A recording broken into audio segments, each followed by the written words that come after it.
Hello everyone, this is Bushra Khan. Welcome to Samaa podcast. आज हम समा पॉडकास्ट के सेशन में ये जानेंगे कि सर्दी के मौसम में कौन कौन सी बीमारियां फैलती हैं, वायरल इन्फेक्शंस कौन कौन सी हो सकती है और आप अपनी इम्यूनिटी को कैसे स्ट्रॉन्ग कर सकते हैं। इसके अलावा हम डायबिटीज़ पर भी बात करेंगे। हमारे साथ मौजूद है डॉक्टर तारिक महमूद मियाँ, president academy of family physician. अस्सलाम वालेकुम। जी वालेकुम अस्सलाम। कैसे हैं डॉक्टर साहब? जी बिल्कुल ठीक। जब बात करते हैं सर्दी के मौसम की, वेदर चेंज की, तो जैसे वेदर चेंज होता है तो अपने साथ नई किस्म की बीमारियां लेकर आता है। तो ये बताएं कि सर्दी के मौसम में कौन कौन सी बीमारियां फैलती हैं? जी बिस्मिल्लाहिर्रहमानिर्रहीम। बीमारियां दो किस्म की होती हैं, एक क्रॉनिक डिजीज़ होती हैं, एक मौसमी या एक्यूट डिजीज़ होती हैं। जी।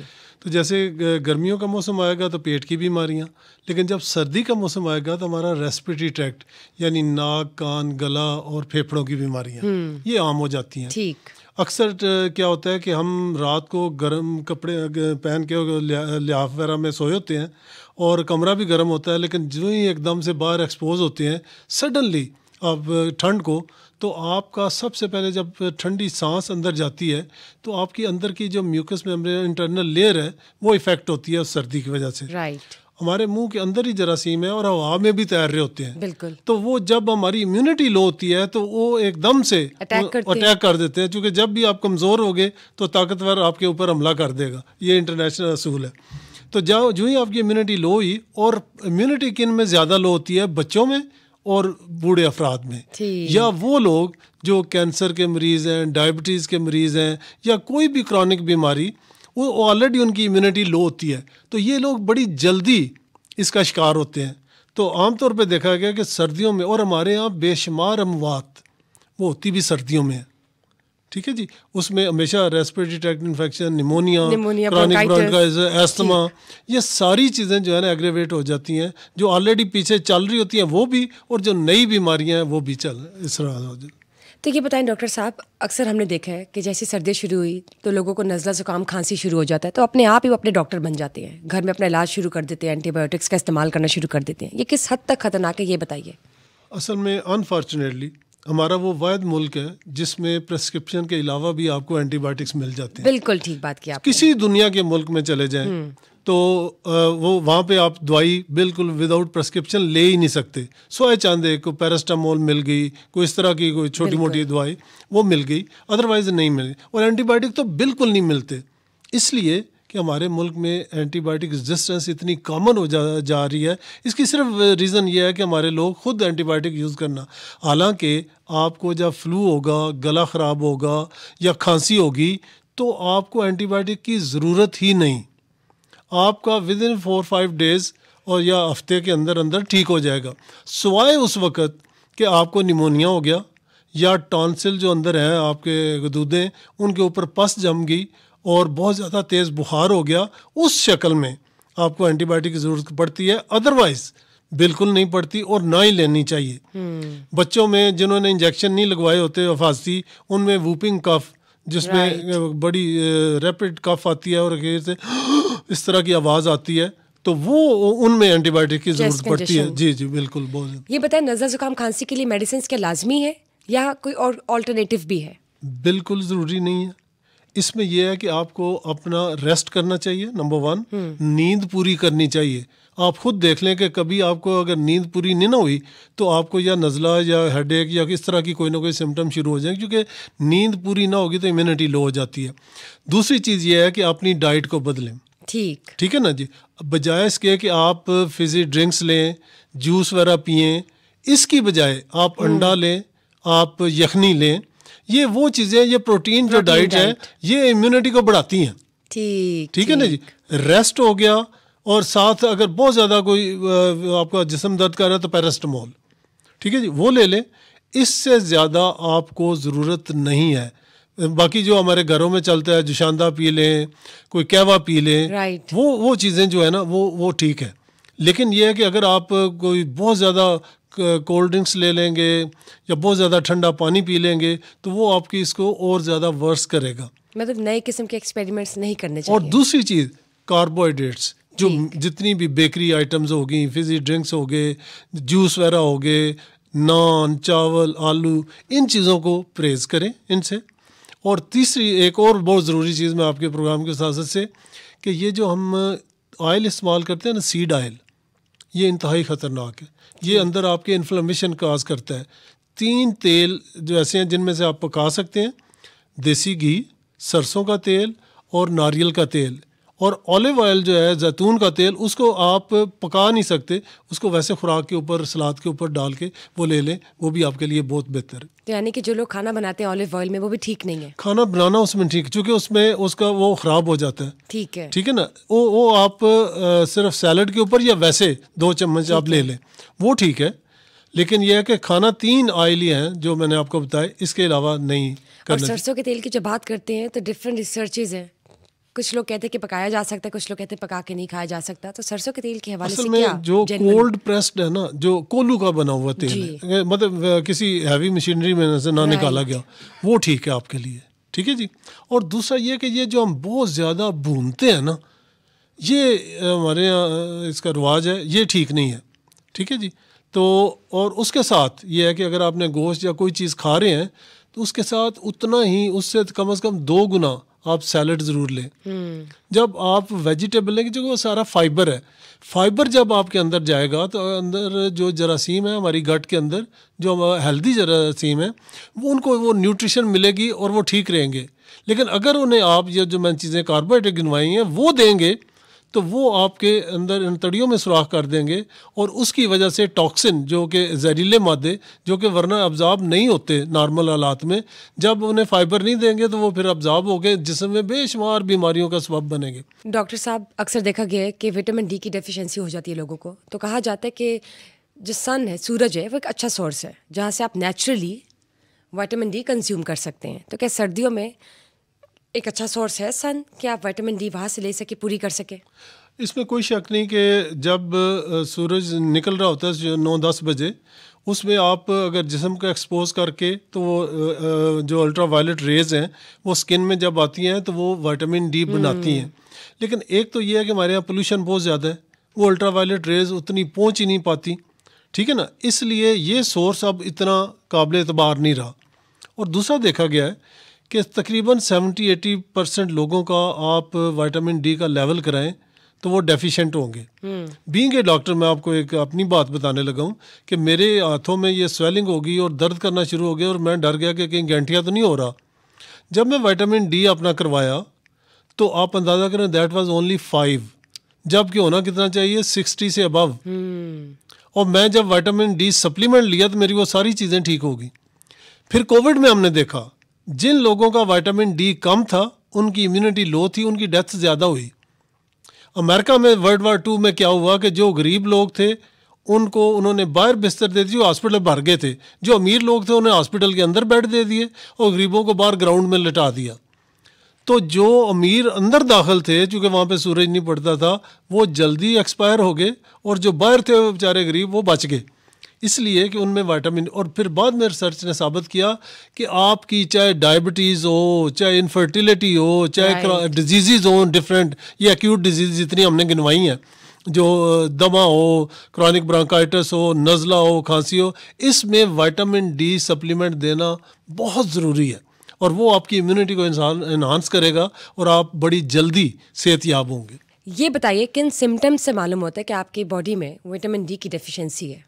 अच्छा, एक्चुअली ये विटामिन डी की एज सच कोई टिपिकल कि ये सिम्टम हो तो विटामिन डी की डेफिशिएंसी है। मसलन आपकी इम्यूनिटी लो है तो आपकी विटामिन डी की डेफिशिएंसी है। आपके बेशक स्किन प्रॉब्लम ऐसे हैं वो होंगे तो आप देखेंगे तो विटामिन डी की, एस्थमा, क्रॉनिक ब्रोंकाइटिस और फ्लू वगैरह जितनी भी सर्दियों की बीमारी हैं, प्लस डायबिटीज़ में, इनफर्टिलिटी में, और बेशुमार ब्रेन की ऐसी कंडीशंस हैं जिनकी वजह से विटामिन डी।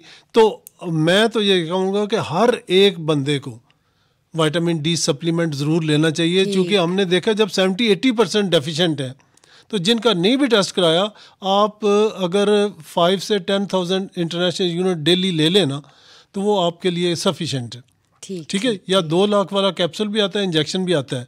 अगर बहुत ज़्यादा डेफिशिएंट है तो महीने में 2 बार, अगर नहीं तो महीने में 1 बार वो ले लें तो आप। और लेने हमेशा फ़ैट के साथ है, यानी दूध के साथ ले लें, अंडा आप खा रहे हैं तो उसके साथ ले लें, या कोई भी आप सालन ले रहे हैं जिसमें घी है उसके साथ ले लें तो वो एब्जॉर्ब हो जाएगा। अदरवाइज़ अच्छा, फिर एक और चीज़ है, विटामिन डी ओनली जो है उसके साथ विटामिन K2 और साथ कैल्शियम, ये 3 चीज़ें होंगी। अगर आप कैल्शियम लोग यूजुअली सिंगल ले लेते हैं, वो जाके खून की नालियों में बैठ जाती है और हार्ट में जो कैल्शियम स्कोर होता है वो बढ़ जाता है, जो हार्ट अटैक का सबब बनता है। तो लिहाजा जब भी आपने कैल्शियम लेना है तो with vitamin D and vitamin K2 वो आपने साथ लेना है। तो फिर आपको जो है ना, और अब मार्केट में प्रोडक्ट्स हैं जो कि जिनमें तीनों चीज़ें हैं, तो कोशिश करें कि वो लें। ठीक। सर्दियों के मौसम में निमोनिया की बहुत शिकायत होती है, निमोनिया के केसेस बहुत ज़्यादा बढ़ जाते हैं, इनसे कैसे बचा जाए? अच्छा देखिए, मैंने जैसे बताया कि निमोनिया हमारे बच्चों में ज़्यादा है या बड़ों में ज़्यादा है। यूजली जो बिल्कुल हेल्दी है उन्हें बहुत कम होगा। बच्चों में क्यों ज़्यादा है? हमारे यहाँ 90-95% अब मदर्स जो है वो उनको बॉटल फीड कर रही हैं, अपना मदर फीड नहीं दे रही। उससे क्या होता है कि उससे आपकी इम्यूनिटी आनी थी माँ से, माँ का दूध आपने दिया नहीं। दूसरा ये है कि जब बच्चा पैदा होता है उसका सिर्फ 1 चम्मच के बराबर उसका मैदा होता है, 5 ml। हमने उसको फीडर 20-30 ml दे दिया। एक तो उसमें सोडियम है, आपके गुर्दे ख़राब करेगा और लेटर ऑन जाके, और दूसरा ये है कि वो उसमें कार्बोहाइड्रेट ज़्यादा है, वो जाके अब शुरू से ही आपके पैंक्रियास को ख़राब करेंगे, ज़्यादा इंसुलिन रिलीज़ करेंगे, तो ये लेटर ऑन डायबिटीज़ में कन्वर्ट हो सकता है।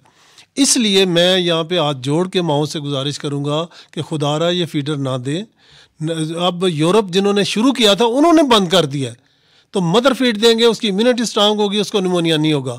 अदरवाइज़ क्या है कि अगर फर्स्ट 6 मंथ भी आपने नहीं दिया दूध, अब ये बच्चा मुख्तलिफ इन्फेक्शन का शिकार होगा चूँकि उसके अंदर इम्यूनिटी नहीं है। तो क्या होगा कि निमोनिया में होता क्या है कि शदीद बुखार, चेस्ट पेन, जब खांसी करेगा तो उसे ऐसे लगेगा जैसे कोई स्टैब कर रहा है, इतनी शदीद दर्द होती है। ठीक है जी। इसी तरह बड़ों में, बुजुर्गों में, और जिनको क्रॉनिक बड़ों में तो बेशुमार कोई डायबिटीज़ का शिकार है, कोई कैंसर का शिकार है, कोई और बेशुमार दमे का शिकार है, क्रॉनिक ब्रोंकाइटिस, स्मोकर्स हैं बेशुमार, तो इन सब की इम्यूनिटी बड़ी लो होती है, तो उनमें निमोनिया के चांसेस बहुत ज़्यादा हैं। रेस्पिरेटरी सिंसिटियल वायरस एक है, RSV, वो बच्चों में भी और बड़ों में भी, दोनों में निमोनिया का काज करता है। तो अब तो और मैं ये कहूँगा कि आप प्लीज़ अपने बच्चे को वैक्सीनेशन मुकम्मल कराएं ताकि वो इन बीमारियों से, वूपिंग कफ वगैरह बाकी जितनी भी हैं, इम्यूनिटी को इन्हांस होगी आपकी बच्चे की। और बड़ों को उनकी डाइट का ख्याल रखें, उन्हें धूप में ज़रूर बिठाएं, और फिर ये है कि अगर उनको कोई चीज़ नज़ला वगैरह कुछ हो गया तो कोशिश करें शुरू से ही वो ट्रीट हो जाए, आखिर तक ना जाए। बिल्कुल ठीक, बिल्कुल ठीक। सर, आपने हमेशा हमारे पॉडकास्ट में भी, बाकी सेशंस में भी डायबिटीज़ के हवाले से भी लोगों को इन्फॉर्मेशन दी है। ये बताइए कि डायबिटीज़ की जब हम बात करते हैं तो इंसुलिन को किस तरह से अवॉइड किया जा सकता है, और जब आप इंसुलिन ले रहे हैं तो आपकी डाइट कैसी होनी चाहिए? शुगर जो है ग़िज़ाई मर्ज़ है और एक ग़िज़ा से ही ठीक होगी, इसलिए इसमें पहले तो, और बेशुमार पेशेंट जो कि इंसुलिन ले रहे थे, हमने उन्हें, हमारे कुछ दोस्त हैं जो हमने शुरू किया कि पाकिस्तान से हमने डायबिटीज़ को ख़त्म करना है और दवाइयों को बंद कराना है। उसमें क्या था कि हमने उनकी डाइट तब्दील की, कार्बोहाइड्रेट कम, फैट और प्रोटीन ज़्यादा। अच्छा, उससे क्या हुआ कि उनको इंसुलिन की रिक्वायरमेंट ही कम होगी। फिर दूसरा क्या किया हमने कि आप जब भी कोई चीज़ खाते हैं, आमतौर पे हम क्या कहते हैं, 3 खाने 3 स्नैक्स। नाश्ता किया, दफ्तर आके चाय बिस्किट ली, दोपहर का खाना खाया, इवनिंग में फिर चाय, रात का खाना, फिर रात को सोते वक्त। ये 6 चीज़ें होंगी। आपने इसको लाना 2 मील्स पे। उसमें यह है कि आप नाश्ता करें 12 बजे, 2 अंडे ले लें, उसको ऑमलेट बना के चम्मच से खा लें, और साथ 1 कप चाय बगैर चीनी के। शाम को आप 6 बजे आप सैलड लें और उसके ऊपर ऑलिव ऑयल डाल लें, और साथ जो भी सालन आलू ना हो तो साथ 1 चपाती। ये अगर आप डाइट रखें तो आपका क्या हुआ कि 12 से 6 घंटे की ये डाइट बनी आपकी ईटिंग विंडो, और 18 घंटे आप रहेंगे खाली पेट। उसमें आप क्या कर सकते हैं, आप नींबू पानी नमकीन ले सकते हैं, ग्रीन टी ले सकते हैं, ब्लैक कॉफ़ी, ब्लैक टी ले सकते हैं। ठीक। ये, और इसके बाद एप्पल साइडर विनेगर, ये ज़रूर 2 दफ़ा दिन में या 3 दफ़ा 2 चम्मच एक गिलास में डाल के वो पिएँ। इससे क्या होगा कि आपकी इंसुलिन रेजिस्टेंस जो हो चुकी है, जिसकी वजह से शुगर बनी, वो कम होगी, पेट की फ़ैट आपकी कम होगी, और आधा घंटा रोज़ की आप वॉक कर लें। मैं कहता हूँ जो बंदा ये डाइट अपना ले, इंटरमिटेंट फास्टिंग कर ले, और अगले महीने अगर उसकी शुगर अभी भी ज़्यादा है, अगले महीने वो 1 मील ए डे पे आ जाए। ठीक। शाम को 6 बजे। तो ये जो आपने पूरा शेड्यूल बताया है, इससे क्या शुगर रिवर्स भी हो सकती है? ये अच्छा, शुगर की 2 स्टेजेस हैं, एक प्री डायबिटीज़ है, एक डायबिटीज़ है। प्री डायबिटीज़ 15-20 साल पहले शुरू हो जाती है, लेकिन वो जब आप टेस्ट कराते हो तो नॉर्मल आता है। तो वो जो प्री डायबिटीज़ है, कॉम्प्लिकेशन जो डायबिटीज़ की है वो प्री डायबिटीज़ लेवल पे हो जाती हैं। तो लिहाजा हमने क्या करना है कि उसको वहीं पे रोकना है। ठीक है जी। उसके लिए एक टेस्ट मैंने हमेशा बताता हूँ कि अपनी इंसुलिन, फास्टिंग इंसुलिन लेवल कराएं, और जब वो अगर ज़्यादा है तो आप यहीं से परहेज शुरू करते हैं। ठीक है जी। जब आप पहले तो मैं प्री डायबिटीज़ का बताऊं कि जब यहाँ से परहेज शुरू करेंगे आप डायबिटीज़ में जाएंगे नहीं। अब दूसरी है कि आप डायबिटीज़ हो चुकी है। जब हो चुकी है तो जो डाइट मैंने कही, जो वॉक कही, वो करें आप, इंशाल्लाह आपकी इंसुलिन भी छूट जाएगी, इवन आपकी मेडिसिन्स भी छूट जाएंगी। और अगर 2-3 साल आप इस तरह निकाल जाते हैं तो इसको कहते हैं टोटली रिमिशन, या आप रिवर्ट कर गए, और इस डाइट को, इस लाइफस्टाइल को कंटिन्यू करेंगे तो सारी ज़िंदगी आप बगैर दवाइयों के रह सकते हैं। ठीक हो गया। तो ये बताएं, जब आपने बात की है इंसुलिन फास्टिंग की, जो इंसुलिन फास्टिंग टेस्ट है वो कैसे किया जा सकता है? वो इस तरह है कि जब भी आप कोई चीज़ खाते हैं ना तो आपकी इंसुलिन बढ़ती है। वो क्यों बढ़ती है कि उसने जो शुगर, याद रखें, टॉक्सिक चीज़ है। ये ब्लड इसको ज़्यादा बढ़ने नहीं दे, वो चाहता है कि नॉर्मल रहे बेस लाइन पे। तो जो ही बड़ी, आपने कोई मीठी चीज़ खाई, ज़ुबान पे लगी, दिमाग को सिग्नल गए कि जी इंसुलिन रिलीज़ करो, तो पैंक्रियास जो है लबलबा वो इंसुलिन रिलीज़ कर देता है। जब आप बार बार खाएंगे, वो वैसे तो 3-4 घंटे में वो बेस लाइन पे आ जाती है इंसुलिन, लेकिन जब आप बार बार खाते रहेंगे तो वो बेचारी बेस लाइन पे आएगी नहीं, ऊपर ऊपर ही रहेगी। जितनी बड़ी हुई इंसुलिन है स्पाइक कर जाएगी। वो काज करती है इंसुलिन रेजिस्टेंस, और इंसुलिन रेजिस्टेंस जो है वो 8 बीमारियों की माँ है। उसमें blood pressure, sugar, heart disease, उसमें फिर आपके लिवर के ऊपर फैट, उसमें गुर्दे ख़राब, ब्रेन फॉग, और पीसीओज ख़वातीन में जो बन जाती हैं, अंदर सिस्ट बन जाती हैं, जिसकी वजह से मेंस्ट्रुअल साइकिल ख़राब हो जाता है, और कैंसर तक। ये सारे की काज इंसुलिन रेजिस्टेंस है। तो इंसुलिन रेजिस्टेंस को दूर करने का मैंने यही कहा है कि जब हम खाएंगे नहीं तो इंसुलिन नहीं ऊपर जाएगी। जब ऊपर नहीं जाएगी, बेस लाइन पे रहेगी, तो आपको इंसुलिन रेजिस्टेंस होगी नहीं। तो ये बीमारियां, बजाय इसके कि मैं ब्लड प्रेशर की एक गोली दे दूं, एक कैंसर की दे दूं, एक किसी के फैटी लिवर है तो उसकी दे दूं, मैं तना ही क्यों ना काटूं। राइट। ठीक है, जो डाइट को ही इस तरह रखें, कि आपकी जो तमाम बीमारियों की जड़ है उसको क्यों ना काटें, ताकि सारी बीमारियां। तो ये बताएं, स्ट्रॉन्ग इम्यूनिटी के लिए डाइट में कौन सी चीज़ें शामिल करनी चाहिए, और कौन सी ऐसी चीज़ें हैं जो आपकी डाइट में अगर शामिल हो तो आपकी इम्यूनिटी स्ट्रॉन्ग करने की बजाय वीक करती हैं? कार्बोहाइड्रेट्स, फिर ये seed oil, processed food. Processed food वो होता है जो पैक्ड फूड बाज़ार से लेते हैं वो, या हम फास्ट फूड, ये सारे प्रोसेस्ड फूड हैं। इसमें से फाइबर निकाल लिया गया जो कि हमारे असल, और फिर जिस ऑयल में ये बनते हैं वो ऑयल हमारे लिए ठीक नहीं, काबिल नहीं है, बिल्कुल खाने के काबिल नहीं है। वो इंसुलिन रेजिस्टेंस काज करता है। वो इवन ये 8 बीमारियां का सबब ये 3 चीज़ें हैं, कार्बोहाइड्रेट्स, वो ऑयल जो है सीड ऑयल, और प्रोसेस्ड फूड। इन तीनों को हम अपनी ज़िंदगी से निकाल दें। फैट और प्रोटीन जो आप लें, अगर कार्बोहाइड्रेट लेने भी हैं तो फिर जो कॉम्प्लेक्स कार्बोहाइड्रेट, जैसे फ्रूट में हो गया, फ्रूट का जूस नहीं लेना, थोड़ा सा फ्रूट डेली आप ले लें, सैलड लें ज़रूर डेली, फिर वेजिटेबल्स आप लें, जो कच्ची खाने वाली वेजिटेबल्स हैं वो आप लेंगे, आपकी इम्यूनिटी स्ट्रांग होगी। ठीक है जी। और उसका ऑलिव ऑयल मैंने आपको जैसे कहा, ये सारी चीज़ें लेंगे, ये हेल्दी हैं। प्रोटीन आपकी इम्यूनिटी को एनहांस करती है। ठीक है जी। फैट जो है वो इंसुलिन नहीं रिलीज़ कर रहा था, लिहाजा फैट जो है ना वो ठीक है। और देसी घी या मक्खन, आप जब हम वो इस्तेमाल कर रहे थे आज से 50 साल पहले, ना किसी को शुगर थी, ना किसी को ब्लड प्रेशर था, ना हार्ट डिजीज़। आज 14 साल 15 साल के बच्चे को हार्ट अटैक हो रहा है, तो क्यों हो रहा है? ये हमारी सिर्फ इस डाइट की वजह से। ठीक। और हमारे गलत, फिर यह है कि हम रात को सोते नहीं है, लेट सोना। अब स्लीप जो है ना ये इतनी ज़रूरी है कि दिस इज़ अ मेडिसन।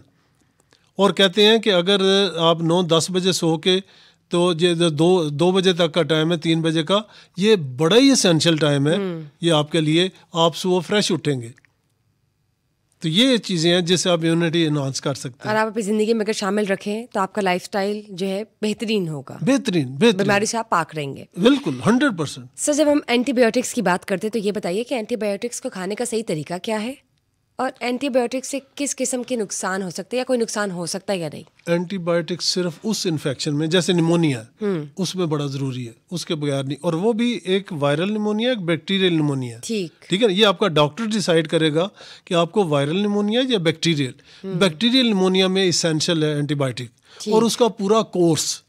और वो आपने खुद नहीं डिसाइड करना कि मैंने फलां एंटीबायोटिक खुद ही खा लिया। इसी तरह गला ख़राब होना, जब तक टॉन्सिल्स के ऊपर पस नहीं है आपने एंटीबायोटिक इस्तेमाल नहीं करना। ठीक, आप जस्ट जो मैं बताया कि आप गर्म पानी और नीम गर्म पानी और ये यखनी वगैरह ये चीज़ें लेंगे तो, या जुशांदा वगैरह ये चीज़ें लेंगे तो आप इसी से, और रेस्ट, ठीक है जी, ये चीज़ें लेने से आप वो ठीक हो जाएंगे। ज़्यादा से ज़्यादा पैरास्टामोल ले लें। रेस्ट बहुत ज़रूरी है, रेस्ट बहुत ज़रूरी है। और ये पता है किन लोगों के लिए, या कौन से लोग हैं जिनको केयर करने की ज़्यादा ज़रूरत है? Absolutely, absolutely. इवन अगर आप यंग भी हैं तो बजाय इसके कि आप एक्यूट अटैक हुआ है आपको फ्लू का या इन्फ्लुएंजा कुछ भी है, तो आप दफ्तर गए, एक तो आपने दूसरों को भी लगाया, राइट, ठीक है जी, चूंकि आपको छींकें आ रही हैं, खांसी आ रही है, वायरल इन्फेक्शन है, कहीं पे मतलब है कि किसी भी मतलब हैंडल दरवाजे का आपने नाक में हाथ लगाया, उसको हाथ लगाया, जो उसको कैच करेगा उसको भी हो जाएगा। तो इसलिए ना उसको थोड़ा सा 2-4 दिन 5 दिन तक रेस्ट कर लेना चाहिए ताकि खुद भी ठीक हो, दूसरों को भी ना लगाए। दूसरा ये है कि मास्क पहनना ये बहुत ज़रूरी है, ऑब्लिगेटरी, जब मतलब आप इस तरह गैदरिंग में पर्टिकुलरली जब आप हो, ठीक है ना, या आपके घर वाले अगर एक ही कमरे में ज़्यादा लोग रहते हैं तो उनको मास्क इस्तेमाल करना चाहिए, क्योंकि वो फिर करीब होते हैं और वायरल पार्टिकल फ़ज़ा में सस्पेंड रहते हैं। जब आप छींकते हैं तो वो 8-10 घंटे सस्पेंड रहते हैं, जो भी आएगा उसको लग जाएंगे। तो इसलिए ये, और विटामिन डी का जैसे मैंने कहा था कि वो सप्लीमेंट ज़रूर लें। ये वो चीज़ें हैं जिससे आपको बग़ैर दवाइयों के आप इन जो एक्यूट डिजीज़ है, इवन जो क्रॉनिक डिजीज़ है, उनसे आप महफूज रह सकेंगे। Thank you sir for being here. बहुत बहुत शुक्रिया आपका, आपने इन्फॉर्मेशन दी। जब बात करते हैं डायबिटीज़ की, जब हम बात करते हैं वायरल इन्फेक्शंस की, और आप अपनी डाइट पे वो कौन सी चीज़ें शामिल कर सकते हैं जिससे आपकी इम्यूनिटी स्ट्रॉन्ग हो, और किन चीज़ों को आप कह सकते हैं say no to it. Thank you guys for watching us today. Stay tuned for another session. Till then, bye bye.